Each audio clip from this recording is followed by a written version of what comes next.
Садыр Нуркожоевичтин экинчи срокко келүү ниети абдан кубандырды туугандар. Маселен, кыска убакыттын ичинде кандай гана мыкты долбоорлор ишке ашты, ички тышкы саясат мыкты жүрүп жатат. Анан ойлойт экенсиң да, ушундай жан сабап, ушундай жан дили менен жакшы иштерди кылып, аракет кылып жатса да, айрым инсандар эмне кылып койду эле, өзгөрүү болгон жок, кымбатчылык басты, тиги бу деген сөздөрдү ада угат да, ада көрөт. Анан мага эмне болду, мага жетишет деп чарчап, эсоп калды болуш керек деп ойлодум эле. Жок, Кудайга шүгүр. Экинчи срокко келет экен, алдыга койгон мега долбоорлор дагы аягына чыгат экен. Кудай таалам күч кубат берсин. Туугандар,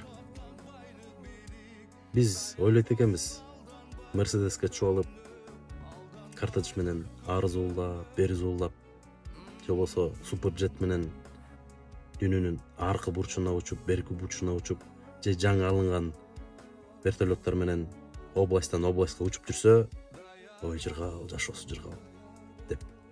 Жок туугандар, бул чоң түйшүк. Мен муну мындай эле сезип турам. Мындай түйшүккө мен жеке чыдай албайт болчумун.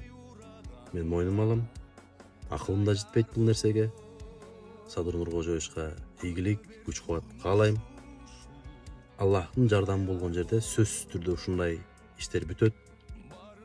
Карагылачы, кыска убакытта кандай иш болду. Адамдын колуна мынча келбейт эле. Бул дагы болсо Алла Тааламдын назары түшүп, жардамы болуп жатканынан кабар берет туугандар. Алла Тааламдын жардамы болгон жерде туугандар, дүйнө жүзү душман болуп, каршы болуп турса дагы, бул инсанга эч бир зыян келтире албайт. Эгерде Алла Тааламдын назары жок, каалоосу жок болсо, жардамы жок болсо, дүйнө жүзүндөгү инсандар бул инсанга жардам берсе дагы эч нерсе кыла албайт. Ошондуктан сөзсүз түрдө бул жерде Аллахтын назары бар, Аллахтын жардамы бар.